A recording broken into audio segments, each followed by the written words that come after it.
রবিবার বাড়িতে মাটন হবে না তা তো হয় না না।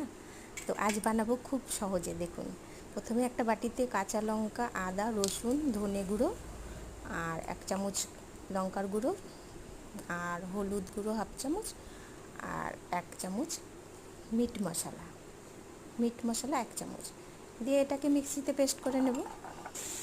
এবার মিক্সিতে পেস্ট করে নিয়ে ওর মধ্যে স্বাদ অনুযায়ী লবণ দেবো। ব্যাস, এই মশলা রেডি। এবার কী করব, কড়াতে তেজপাতা ফোড়ন দেব, গোটা গরম মশলা আর হচ্ছে একটা কিছুটা রসুন থেঁতো করে এর মধ্যে দেবো। কিছুক্ষণ ভাজলে এই সোমবারে এটা দিলে দারুণ স্বাদ হয়, আর কিছু না দিলেও চলে। এটা দিয়ে ভালো করে ভেজে তারপরে এর মধ্যে 1 বাটি কুচনো পেঁয়াজ দিয়ে দেবো। কুচনো পেঁয়াজটা দিয়ে এটাকে ভালো করে ভেজে মাটনটা দেবো।